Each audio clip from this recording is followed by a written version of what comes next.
Are you preparing for UGC Net Labor Welfare Code 55 or any other PSU HR exam? Join the best course on Tutelage Academy app now. Hello team, very good evening to everyone. Welcome back to Tutelage academy.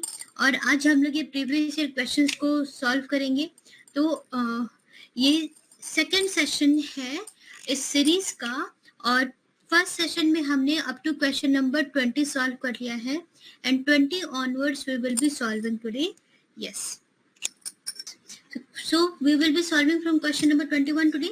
Which of the following concept determines the activity status of a person with reference to period of preceding 7 days? Okay, yes. तो unit 10 labour market का ये question है. तो activity status of a person अगर हमें determine करना है with respect to 1 year, then we call it as usual status या फिर यूजुअल प्रिंसिपल स्टेटस. सेम, ठीक है. Activity status of a person अगर हमें देखना है for the past 6 months, then it will be usual subsidiary status और usual principal subsidiary status. Here we can see, है ना. और अगर हमें activity status of a person with reference to a period of preceding 7 days देखना है, then it will be called as the current weekly status. Activity status मतलब whether that person has been a part of labor force or not. That is whether he has been unemployed and looking for job or employed. ये दोनों में से किसी एक status पे होना चाहिए, ठीक है. चलिए, so question number 21 का आंसर है point number 2. Next, question number 22. The finance for social assistance is generally provided out of the general revenues of employer, government, political parties, या फिर all of the above. So our answer here will be government. Social assistance होता है जिसमें हम कोई old age person हो गया या किसी पर्सन की एक्सीडेंट हो गई, और if the main earning member is ill or is no more, then in such kind of cases government जो है वो social assistance provide करती है. Okay. Question number 23. In which year JCM and compulsory arbitration in government department was introduced? Okay. तो ये एक बहुत ही अच्छा कॉन्सेप्ट है. 1964 में, जहां तक मुझे पता है 1964 में आई थी, और 1965 यहाँ पे ऑप्शन में, तो हम इसे टिक करेंगे. और इस बॉडी का एम क्या था? JCM and compulsory arbitration government department में स्टैब्लिश हुई थी only for, this was only for central government employees, that too except class 1 officer, class 2 officer and police. तो जो जनरली जो सेंट्रल गवर्नमेंट में जो क्लास 2 ऑफिसर जो रहते हैं ना, क्लास 3 ऑफिसर जो होंगे, क्लास 3 ऑफिसर्स के लिए ये बॉडी है. और इसमें क्या होता है ना कि जो भी सेंट्रल गवर्नमेंट ऑफिसर्स हैं, उनको जो भी ग्रीवियंसेस है, कंप्लेन है, वो एक हार्मोनियस ढंग से सेटल हो, उस पर ये बॉडी फोकस करती है. एक हेल्दी हार्मोनियस रिलेशनशिप बनाना है between employees and employer, so central government introduced this scheme. Okay, yes. और ये एक नॉन स्टैट्यूटरी स्कीम है और म्यूचुअल एग्रीमेंट होता है इसमें किसी भी डिस्प्यूट में from staff and official side, right. And only for class 3 officer and other class 3 and below central government officers के लिए ये स्कीम है. और ये ना यूके में भी सिमिलर स्कीम है, तो वहां से इसके लिए आइडिया यूके से आया है. Next, question number 24. The increase in unemployment that occurs during recession and depression. तो रिसेशन और डिप्रेशन हमारी इकोनॉमी का साइक्लिक नेचर होता है, और कभी भी इससे रिलेटेड अनएम्प्लॉयमेंट के बारे में पूछा जाएगा तो हमारा आंसर हमेशा ही साइक्लिकल अनएम्प्लॉयमेंट होगा. जो भी बिजनेस साइकिल्स होते हैं, इकोनॉमिक अपटर्न या डाउनटर्न होता है, उसमें जिस तरह के भी अनएम्प्लॉयमेंट जनरेट होते हैं वो साइक्लिकल अनएम्प्लॉयमेंट ही कहलाते हैं. Next, question number 25. Under which section of Industrial Dispute Act 1947 a retrenched workman can be given an opportunity for re-employment? Under which section of Industrial Dispute Act? यहाँ से आप lessons ले सकते हैं कि सेक्शंस को याद रखना जरूरी है. मेनली इंडस्ट्रियल डिस्प्यूट एक्ट में एंड फैक्टरीज एक्ट में सारे लगभग लगभग सारे सेक्शंस को जो भी इंपॉर्टेंट है ना। और कुछ सेक्शंस को इंपॉर्टेंट रखना, हमारे बाद के एक्ट्स है, minimum wages act, contract labour act, इन सब पे भी कुछ मेन सेक्शंस आपको याद रखने पड़ेंगे। क्वेश्चन नंबर 25 अगर हम देखें तो चैप्टर 5 आपको याद आ रहा है। चैप्टर 5A में बात होती है ले ऑफ एंड रिट्रेंचमेंट की, और चैप्टर 5B में बात होती है lay off and retrenchment and special provision. तो अगर हम सिर्फ चैप्टर 5A की बात करें, सो चैप्टर 5A में हमारा सेक्शन 25A से ये शुरू होता है और 25H तक लगभग ये कंटिन्यू होता है। और जो लास्ट सेक्शन 25H है वो किसके बारे में बात करता है? री एम्प्लॉयमेंट ऑफ रिट्रेंच वर्कमैन के बारे में बात करता है। ठीक है, 25A-B से अगर हम देखना चाहें तो 25B जो है वो हमारा कॉन्टिन्यूअस सर्विस के बारे में बताती है। 25C हमारा बताती है right of workman laid off for compensation, जिस वर्कमैन को ले ऑफ किया गया उनको कंपनसेशन के लिए राइट्स हैं। फिर 25F और 25FFA ये सब भी आप याद रखेंगे चैप्टर 5A के सेक्शंस। 25F हमारा बताती है compensation to workman in case of transfer of undertaking, और 25FFA बताती है कि 60 डेज का नोटिस देना पड़ेगा क्लोजर के समय, राइट। तो क्लोजर, रिट्रेंचमेंट और ले ऑफ से रिलेटेड चैप्टर 5A के जो सेक्शन है वो आपको ध्यान देने हैं। Next question number 26, when workers remain in their place of work but stop for a brief period of a few minutes और a few hours it is called. ठीक है, तो यहाँ पर क्या हो रहा है, किस तरह के स्ट्राइक है? क्वेश्चन नंबर 26 किस तरह का स्ट्राइक है? हाँ, यहाँ पे ऑप्शन में नहीं दिया है। ठीक है, I will go back to the doubt. JCM and compulsory arbitration जो है ना वो कहीं पर 1964 मिलता है, किसी टेक्स्ट में 1966 मिलता है। मैंने क्लास में जो नोट्स करवाया इसके बारे में उसमें मैंने 96 दिया, बट क्लोज 1965 ही है, इसलिए आंसर मैंने पॉइंट 4 पे टिक किया है। ओके, सारे ऑप्शंस को देख करके। When workers remain in their place of work but they stop for a brief period of few minutes या few hours, then it is called quick strike. Slow down या फिर pen down जो strike होता, slow down, yes, देखिए slow down strike में क्या होता है कि वर्कर्स अपने स्पीड को कम कर देते हैं, इसे वर्क टू रूल स्ट्राइक भी कहा जा सकता है। ओके, जिसमें कि स्पीड को कम करके मैनेजमेंट पे प्रेशर डालने का काम किया जाता है। सिट डाउन स्ट्राइक को टूल डाउन या पेन डाउन स्ट्राइक भी कहते हैं। इसमें क्या होता है, इसमें वर्कर्स प्रेजेंट तो रहते हैं but they are not working at all, they are just present at their place but they are not doing the work. Okay, और यहाँ पर क्या हो रहा है कि they are in their place of work, they are working also but stopping for a brief period of time, तो हम इसे कहेंगे quick strike. Next question number 27, which one of the following is not sub process of collective bargaining negotiation according to Walter and McCarthy?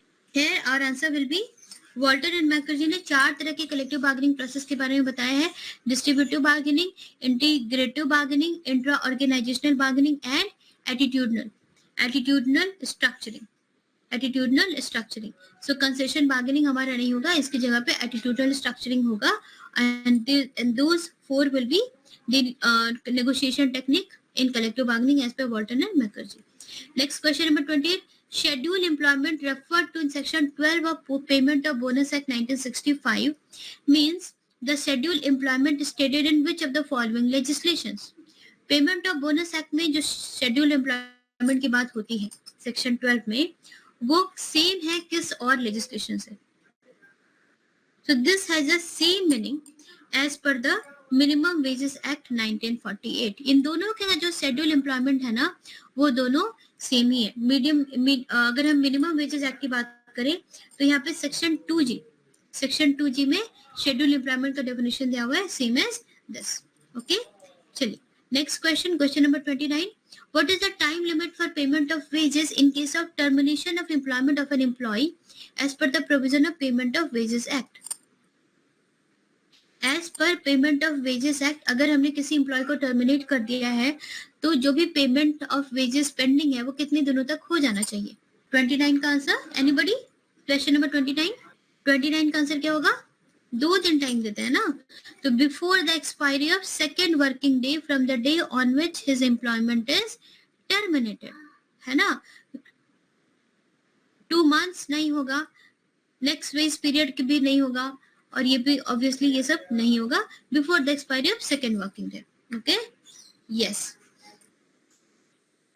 Working day लिखा है, right? So if Friday you are terminated, Saturday, Sunday is not working, then Monday and Tuesday will be considered working day. So before expiry of Tuesday, you have to clear the payment. Next question number 30. The cost of living index number is taken into account in connection with which of the following acts? Question number 30 का answer हो जाएगा minimum wages act, right. Minimum wages act में cost of living index के बारे में हमने पढ़ा है. करेक्ट. सेक्शन 2D अगर प्रिसाइसली देखें तो सेक्शन 2D डिफाइन करता है cost of living index as an index number जिसे कि एप्रोप्रिएट गवर्नमेंट उसका जो वैल्यू है वो एप्रोप्रिएट गवर्नमेंट असर्टेन करती है. Next question number 31. What should be the minimum size of number of representatives in JCM? Joint management council में minimum number of representatives कितने होने चाहिए? क्वेश्चंस को अच्छे से पढ़ना है, very easy questions. Minimum 6, maximum 12, है ना. JCM कब बनी थी? 1958 में. WPM के स्कीम्स में हमने इसके बारे में पढ़ा है डिटेल से. तो मिनिमम लिखा है, आंसर विल बी 31 का पॉइंट नंबर 1. 31 का 1 होगा. Okay, next question number 32. In which year the federation of Indian Chamber of Commerce and Industry FICCI was formed? Let's see how many of you remember. Repeatedly करवाया गया है class में. Please answer question number 32. Question number 32. FICCI किस year form हुई थी? सारे trade union का formation, full form, उनके फाउंडर, उनकी थोड़ी बहुत हिस्ट्री के बारे में आपको जरूर पता होना चाहिए. 1927 by Birla and Purushottam Thakkar on the advice of Mahatma Gandhi ji. हाँ, yes Manisha, thank you for your answer. Next question number 33. In which industrial policy resolution the following statement is given? In a socialist democracy, labor is a partner in the common task of development and should participate in it with enthusiasm.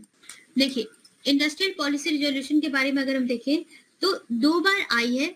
1948 में एक बार आई और एक बार 1956 में आई, इसके बाद भी आई. तो ये जो स्टेटमेंट है ना, ये 1956 इंडस्ट्रियल पॉलिसी रिजोल्यूशन का है. इंडस्ट्रियल पॉलिसी रिजोल्यूशन जो है ना, ये बहुत ही इंपॉर्टेंट था इनफैक्ट, और इसे इकोनॉमिक कॉन्स्टिट्यूशन ऑफ इंडिया भी बोला जाता है.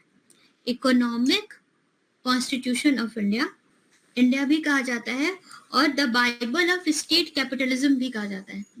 Bible of state capitalism.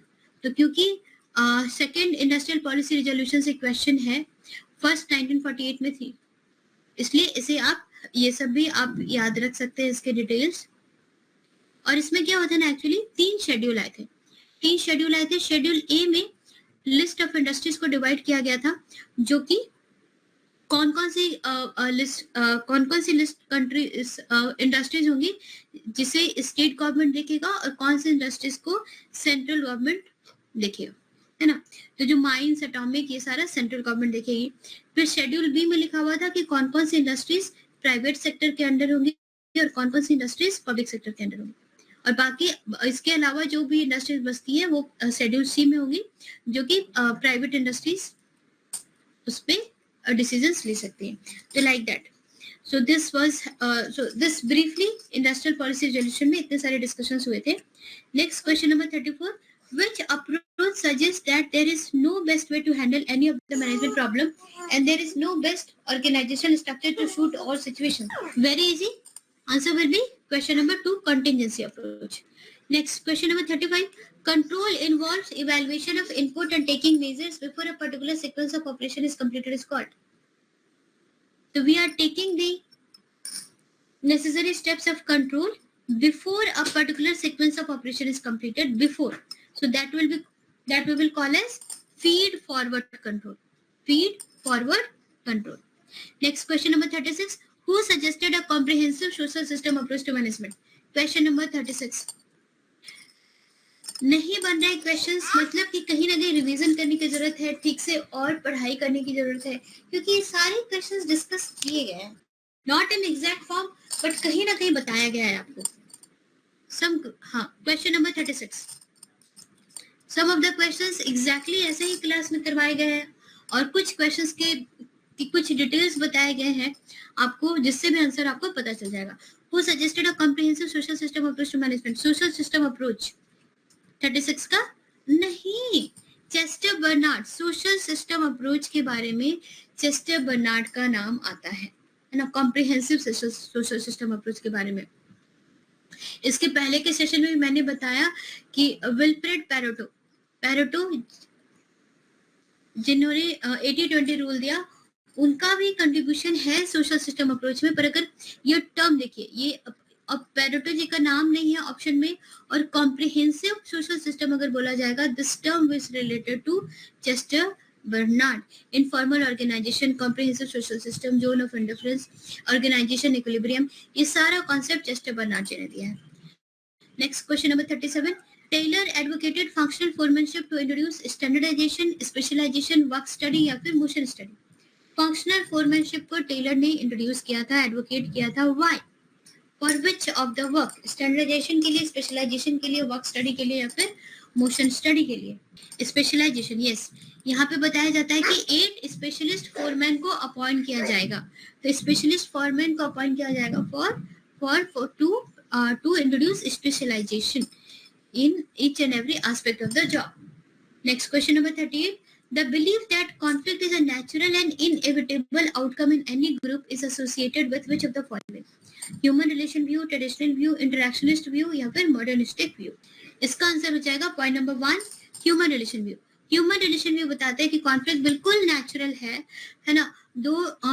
हर इंसान का अलग अलग थिंकिंग ओपिनियन हो सकता है, तो कॉन्फ्लिक्ट होती है बिल्कुल नेचुरल है और एक इनएविटेबल आउटकम है किसी भी ग्रुप का। तो फिर बाकी सारे व्यूज क्या बताते हैं? तो ट्रेडिशनल व्यू जो है ना, वो कॉन्फ्लिक्ट को डिसरप्टिव मानता है, नेगेटिव मानता है और मानता है कि इसे अवॉइड करना चाहिए। That is the opinion of traditional view. और फिर इंटरेक्शनिस्ट व्यू क्या बताता है? तो इंटरेक्शनिस्ट व्यू ये बताता है कि कॉन्फ्लिक्ट फंक्शनल भी हो सकता है, डिसफंक्शनल भी हो सकता है ना। कॉन्फ्लिक्ट जरूरी भी हो सकता है और कभी-कभी वो कॉन्फ्लिक्ट ऐसा भी हो सकता है कि ग्रुप के परफॉर्मेंस को हैम्पर करे। तो दोनों व्यूज है इंटरेक्शनिस्ट में। और मॉडर्निस्टिक व्यू क्या बताता है? मॉडर्निस्टिक व्यू ये बताता है कि a small amount of conflict is beneficial. अगर थोड़ा कॉन्फ्लिक्ट होगा तो वो बेनिफिशियल होगा, जिससे कि ग्रुप में क्रिएटिविटी बढ़ेगी, कंपटीशन बढ़ेगा, सेल्फ इवैल्यूएशन के चांसेस बढ़ेंगे। लेकिन कॉन्फ्लिक्ट को हमें कंट्रोल कर देना है, उसे बढ़ने नहीं देना और उसका नेगेटिव रिपरकशंस नहीं होना चाहिए, ये बताता है modernistic view of conflict. Okay, yes. तो आई होप ये चारों व्यूज आपको समझ आ गए हैं। Next question number 39, explaining motivation as a psychological process, which of the following suggests that performance leads to satisfaction? Very easy question, Porter lawyer model है ना। तो जनरली एक ऐसा होता है कि satisfaction leads to performance, तो यहाँ पर ये हमेशा रिवॉर्डिंग नहीं हो सकता, लेकिन परफॉर्मेंस लीड्स टू सेटिस्फैक्शन, इसकी बात करते हैं पोर्टर लॉयर। परफॉर्मेंस से क्या होता है? परफॉर्मेंस से रिवॉर्ड्स मिलते हैं। इंट्रिंसिक रिवॉर्ड्स भी हो सकते हैं और एक्सट्रिंसिक रिवॉर्ड भी हो सकते हैं, और ultimately those rewards drives satisfaction. इस रिवॉर्ड से एक्चुअली सेटिस्फैक्शन मिलता है, जो कि रिवॉर्ड कब मिलेगा? परफॉर्मेंस से मिलेगा, है ना। तो ये एक बहुत बेसिक सा डायग्राम है पोर्टर लॉयर मॉडल का। ओके, चलिए आगे बढ़ेंगे। Question number 40, leader member relationship, degree of structure and leader position, power are dimension of which of the following leadership theory? If you have read properly our class notes, if you have been watching the sessions which we conduct, MCQ session, हमारे recorded sessions में अगर आप देखते होंगे तो ये सारे questions बहुत ही आसान है, राइट? हाँ, क्वेश्चन नंबर 40 का त्रिपादकुल लीडरशिप थ्योरी कौन बताया? स्मृति ने। क्यों स्मृति? ये किसकी बात हो रही है? Leader member relationship, degree of structure and position power and leaders position power. In fact apostrophe यहाँ पे होना चाहिए, पोजीशन पावर। ये 3 एलिमेंट है किसके? LPC theory by Fred Fiedler, है ना। लिस्ट प्रेफर्ड कोवर्कर थ्योरी के 3 एलिमेंट्स है। लिस्ट प्रेफर्ड कोवर्कर को हम इन तीनों एलिमेंट से पहचानते हैं। और एलपीसी थ्योरी क्या है? एलपीसी थ्योरी एक तरह की कॉन्टिंजेंसी थ्योरी है। लीडरशिप में कॉन्टिंजेंसी थ्योरी जब हम पढ़ते हैं तो सबसे पहले हम एलपीसी थ्योरी के बारे में पढ़ते हैं। करेक्ट, 40 का 2 होगा। यस यस, ध्यान दीजिए। Okay, next question number 41. Consider the following statement under the Minimum Wages Act 1948 and identify the combination of false statement. Yes, I am solving now. In relation to any scheduled employment, only state government will be appropriate government. No, appropriate government state भी हो सकता है, central भी हो सकता है. अगर railway, mines, oil field इन सब की बात है तो appropriate government central government होगा. A person who engages workers through another person like contractor is not deemed to be an employer. Notes पूरा wrong. A person जो भी engage करता है worker को through contractor, he will be an employer, है ना? Employer contractor को engage करेगा. Contractor will be hiring worker for employer. Wages does not include value of house accommodation but include HRA. बिल्कुल सही है ना? मिनिमम वेजेस एक्ट में wages के डेफिनेशन में एचआरए है बस, राइट? और schedule employment, yes, 1 second. Schedule employment means an employer specified in the schedule under the act. Point number D is obviously correct. So our answer will B this 41.8. Correct. A and B are not correct. I'll be back in a minute. Question number 42. Please read in meanwhile. Yes. Extremely sorry for the interruption, friends. चलिए start करते हैं session. 42 का answer 2 है. Okay.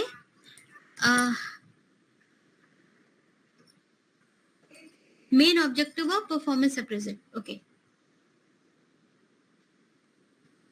2 है. ABD.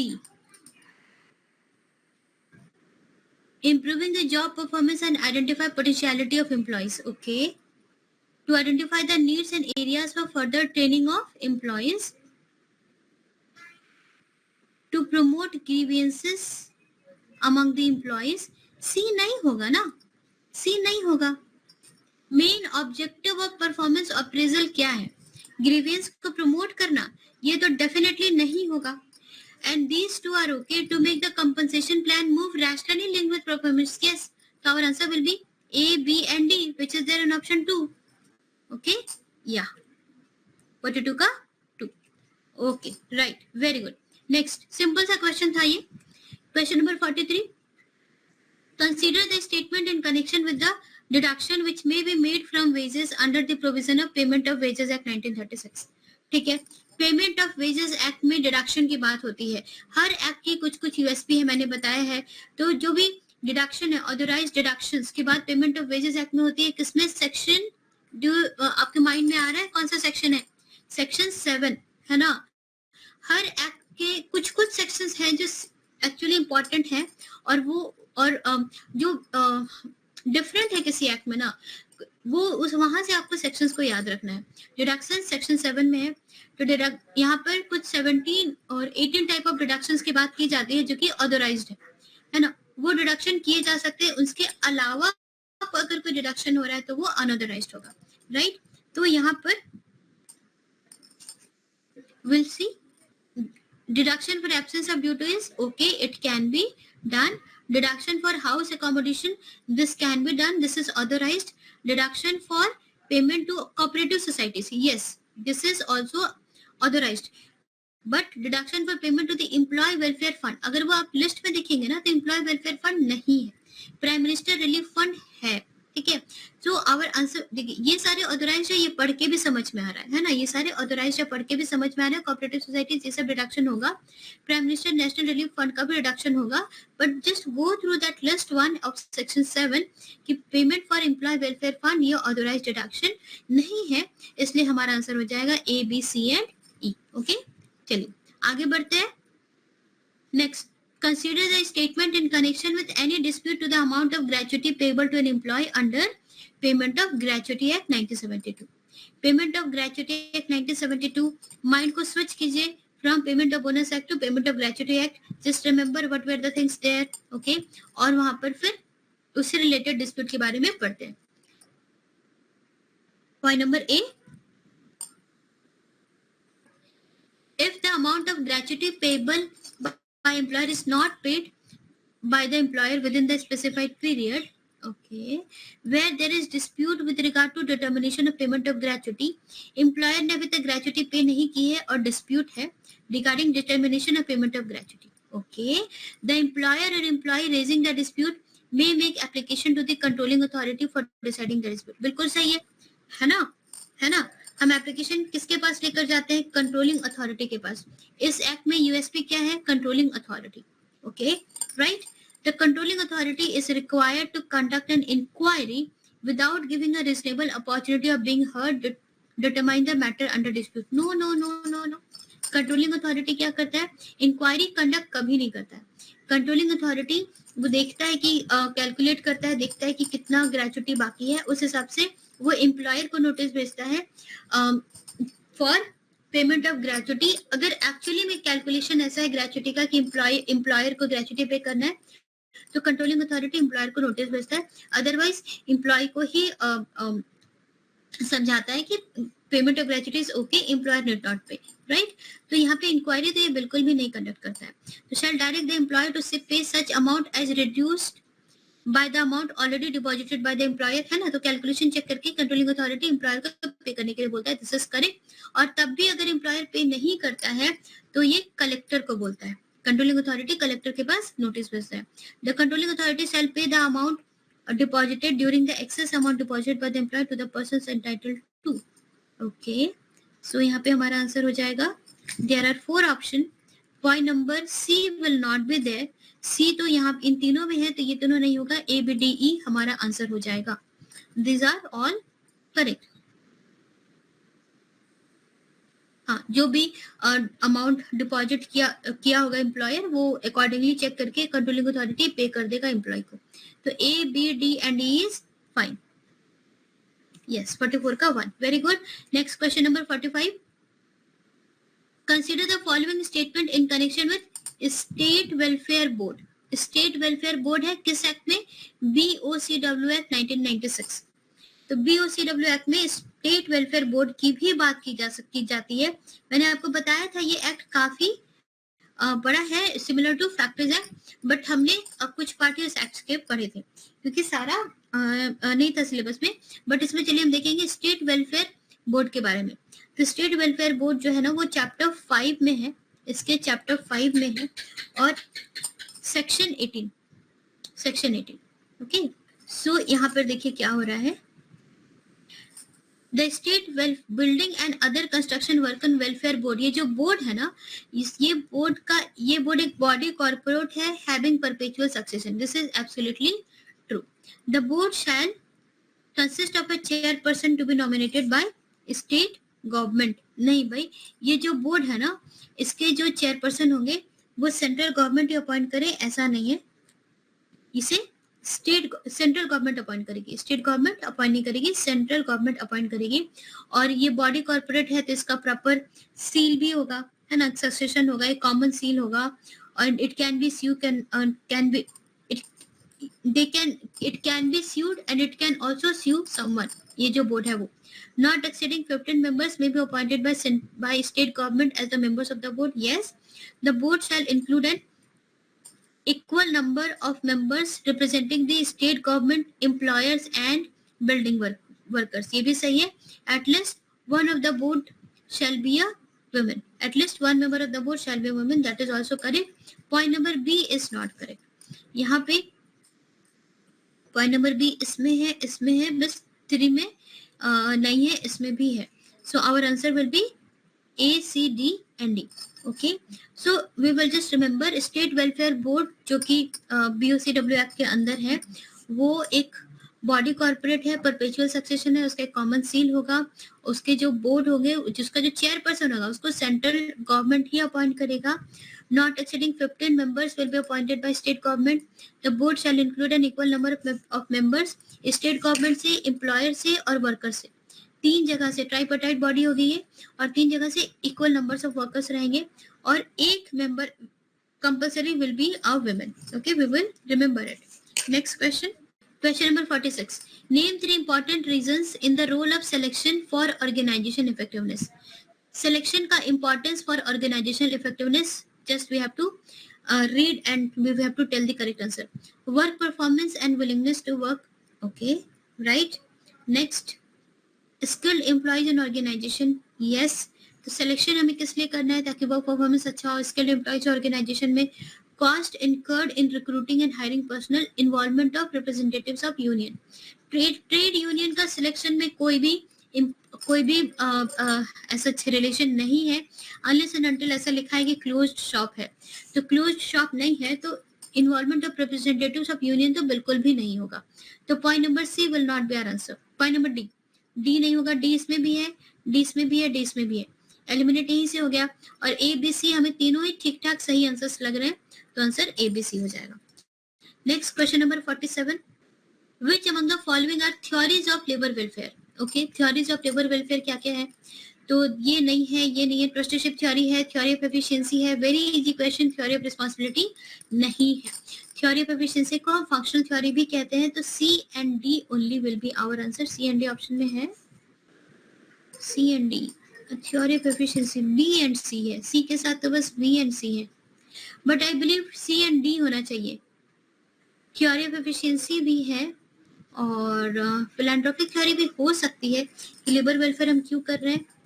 Labour welfare हम इसलिए कर रहे हैं because we want to do some philanthropic activities. We want to contribute as an philanthropic work employee. ये भी हो सकता है, बिल्कुल ऐसा हो सकता है ना. एम्प्लॉयर जो है वो फिलैंथ्रोपिक एक्टिविटीज के लिए लेबर वेलफेयर का काम कर रहा है. ये भी हो सकता है. ट्रस्टीशिप थ्योरी भी होगा. Theory of efficiency. Labour welfare इसलिए किया जाता है ताकि लेबर ज्यादा एफिशिएंट हो और उसकी फंक्शनल एफिशिएंसी बढ़े. तो इनफैक्ट ये तीनों भी आंसर हो सकता है, बट ऑप्शन में बी सी है, दैट इज मैचिंग. तो point number B C answer है, बट सी एंड डी भी हो सकता था. तो this is because of question ऐसा है, बट हमें समझना है ये तीनों ही हमारे आंसर्स हो सकते हैं. ओके, बस हाँ ज्ञान से मतलब रखिए, ज्ञान से मतलब रखिए. थ्योरीज ऑफ लेबर वेलफेयर क्या क्या है उसे ठीक से पढ़िए. यहाँ पे कुछ ऑप्शंस में कुछ मिस्टेक है आई बिलीव. जैसा कि हमने पढ़ा है सी एंड डी होना चाहिए. फिलैंथ्रोपिक हमारा इनफैक्ट जो अटॉर्नमेंट में ही, अटॉर्नमेंट एस्पेक्ट में ही जो रिलीजियस थ्योरी है उसी में फिलैंथ्रोपिक थ्योरी को हम पढ़ सकते हैं, उसमें ही included. Next question number 48. Which of the following statement are correct so far as the provision of EPF Act 1952? EPF Act 1952 से रिलेटेड कौन कौन सी चीजें यहाँ पे करेक्ट है? It makes provision for pension scheme including family pension. बिल्कुल सही. It makes provision for employee deposit linked insurance scheme. Okay, right. The provision of EPF Act are not applicable to the cooperative societies employing less than 40. Less than 40 नहीं, less than 50. In fact, less than 50. Less than 50 worker होगा, 40 नहीं होगा. So this is wrong. There is no wage ceiling. This is also wrong. Wage ceiling है कितना? 50K. है ना. Minimum number of employees 20. So our answer will be A and B only. C and D are wrong. Next question number 49. Which three of the following items the work committee may normally deal with as per approved list of ILC? ILC इन्हें works committee किस किस item से deal कर सकती है? Illustrative list of items in which works committee can deal with. ILC के sessions में decide हुआ था. तो कौन कौन से 3 आइटम है? 49 का आंसर. Condition such as ventilation, lighting, temperature, sanitation. Yes, works committee deal with this. Works committee जो डे टू डे एक्टिविटीज होती है ना, जिसमें जो कि वर्कर्स के हेल्थ, सिक्योरिटी, वेलफेयर से रिलेटेड है, डे टू डे एक्टिविटीज, उससे वर्क्स कमिटी डेफिनेटली डील करती है. Safety and accident prevention, occupational diseases, protective equipment, इससे भी डील कर सकती है. बोनस एंड प्रॉफिट शेयरिंग से वर्क्स कमिटी कभी भी डील नहीं करती, है ना. देखिए, मैनेजमेंट कितना बोनस देगा और प्रॉफिट शेयरिंग कितना कितना होना चाहिए, वर्क्स कमिटी इससे डील नहीं करती. वर्क्स कमिटी का काम क्या है? To maintain peace and amity in the industrial environment, है ना. तो यहाँ पे तो day to day activities and all this thing से डील करती है. Adjustment of festival and national holiday से डील करती है. नेशनल हॉलीडे के दिन अगर कोई वर्कर काम कर रहा है तो फिर वो किस दिन लीव ले सकता है, ये सारा एडजस्टमेंट वर्क्स कमिटी देखती है. एक बार ऑप्शन में आया था quantum of festival and national holidays, works committee इससे भी डील नहीं कर सकती. Quantum of festival and national holidays हमारी सेंट्रल गवर्नमेंट डिसाइड करेगी. तो answer will be A, B and D, which is point number 2. 49 का 2. 49 का 2, स्मृति ने 49 का 1 आंसर किया है. Please correct yourself. Next question number 50. Consider the following statement under the contract labour act. Gazetted officer of government to be appointed as registering officer. ठीक है. The license issued to a contractor is transferable. क्या actually transferable होता है licence? Contractor को जो भी licence हम issue करते हैं क्या वो ट्रांसफरेबल होता है? 50 के ऑप्शंस क्या क्या हैं? Now the options are visible. Licence is not at all transferable. Licence कभी भी ट्रांसफरेबल नहीं होता है कॉन्ट्रैक्टर का. A licence issued to a contractor may be revoked if it is found that the license was obtained by misinterpretation of or suppression of any of the material facts. गलत facts आपने बताए तो licence जो है वो revoke किया जा सकता है. बिल्कुल किया जा सकता है ना. रिवोकेशन ऑफ लाइसेंस से रिलेटेड भी हमने सेक्शंस पढ़े हैं. तो our answer will be A और सी डेफिनेटली होगा, बी नहीं होगा. तो we are getting the answer. यहीं पे हमें आंसर मिल जा रहा है ए सी डी. और अग्रीव्ड पर्सन में within 13 days from the date on which the order is communicated to him prefer an appeal. तो मैंने भी क्लास में बताया है अपील अगर आप दायर करो एपेलेट ऑफिसर के पास इन कॉन्ट्रैक्ट लेबर है तो टाइम पीरियड कितना होगा? 30 days. यस. Question number 51. Who among the following are new classical economist. New classical economist कौन कौन है? तो देखिए न्यू क्लासिकल इकोनॉमिस्ट आप कैसे पहचानेंगे? तो न्यू क्लासिकल पहले एक एरा याद रखिए. क्लासिकल एरा जो होगा, क्लासिकल इकोनॉमी का जो एरा था वो थोड़ा पहले का था, 17 to 18th 19th सेंचुरी तक. न्यू क्लासिकल इकोनॉमिस्ट रिलेट से आए अराउंड 1900 सेंचुरी, है ना. अगर आप यहाँ पे देखेंगे, मान लीजिए आपको आंसर नहीं भी पता है, मैंने आपको डेविड रिकार्डो के बारे में बताया है. इनकी जो बुक ये around 1700 someone to 1800 1700 something to 1800 तक इनकी लाइफ का टाइम पीरियड अगर बताया जाए तो कुछ ऐसा होगा. ठीक है, क्योंकि इनकी जो बुक है वो 1816 और समथिंग में इनकी एक बुक है डेविड रिकार्डो की, है ना, द प्रिंसिपल ऑफ टैक्सेशन, जिसमें कि उन्होंने अपनी थ्योरी, जो डेविड रिकार्डो की जो थ्योरीज है उसके बारे में उन्होंने बताया, सब्सिस्टेंस थ्योरी के बारे में. जेम्स मिल का भी लगभग इसी टाइम पीरियड में ही वर्क देखने को मिलता है. और न्यू क्लासिकल इकोनॉमिस्ट है मार्शल. मार्शल को in fact father of new classical economy भी कहा जाता है. Father of new classical economy भी बोला जाता है. और पिगाओ भी हमारे न्यू क्लासिकल इकोनॉमिस्ट ही है. ठीक है. न्यू क्लासिकल इकोनॉमी क्या होता है? देखिए, क्लासिकल इकोनॉमी में ये बोला जाता है कि किसी भी प्रोडक्ट का जो प्राइस है वो डिपेंड कर रहा है कि उसके प्रोडक्शन में कितना, प्रोडक्शन में जितनी एनर्जी और जितना कॉस्ट जा रहा है उसके अकॉर्डिंग हम उस प्रोडक्ट का प्राइस सेट करते हैं, है ना. तो प्राइस जो है वो किसके अकॉर्डिंग सेट होगा? जो भी कॉस्ट प्रोडक्शन में लग रहा है. लेकिन न्यू क्लासिकल इकोनॉमिस्ट क्या बताते हैं कि जो सप्लाई एंड डिमांड है, सप्लाई एंड डिमांड है ना, सप्लाई और डिमांड ऑफ एनी गुड, इसी से हम डिसाइड करते हैं कि यही मेन फोर्सेस है behind pricing. Supply and demand are the main forces behind pricing and other practices जैसे कि production हो गया, consumption of goods and services हो गया. तो main forces of market supply and demand है, इसके थ्रू ही सारी चीजें regulate होती हैं. ओके, ये न्यू क्लासिकल इकोनॉमी का थोड़ा मेन बेसिक्स ऑफ फंडा. Next question number 52. Consider the statement in connection with the registration of certain establishment under Interstate Migrant Workmen Act. Okay, every principal employer of an establishment to which the act applies shall within the specified period make an application to the registering officer in the prescribed format for registration. Okay, nice, ठीक है, बिल्कुल सही है. Next, the principal employer is required to pay the fees. बिल्कुल, registration के लिए हमेशा fees लगता है जो कि principal employer पे करेगा. A and B are correct. Next, C, D, E. If the registering officer is satisfied that the applicant was prevented by sufficient cause, may entertain the application even after the expiry of the period. ठीक है, तो अगर registering officer को लगेगा कि application delay हुआ है and the cause is sufficient, applicant was prevented from putting the application because of some actual cause, some sufficient cause, तो वो जो टाइम पीरियड की एक्सपायरी होने के बाद भी एप्लीकेशन को रिसीव कर सकता है और रजिस्ट्रेशन प्रोवाइड कर सकता है. तो this can be done. So this is true. If the application is not complete in every aspect shall be summarily rejected. Okay, आगे देखते हैं. If the application is not complete, the registering officer shall return the same to principal employer. है ना? Okay. तो अगर application complete नहीं है तो रजिस्टरिंग ऑफिसर क्या करेगा? रिजेक्ट कर देगा या फिर प्रिंसिपल एम्प्लॉयर को रिटर्न कर देगा. ऑब्वियसली वो प्रिंसिपल एम्प्लॉयर को रिटर्न कर देगा, वो रिजेक्ट नहीं करेगा. तो our answer will be A, B, C and E, not D. A, B, C and E, point number 2. Okay? Okay. Right. Next question. Yeah. Which among the following are hidden cost of industrial accident? Workers' distraction, paperwork, wages, spoiled work, loss of efficiency. Hidden cost. Hidden cost क्या क्या होता है?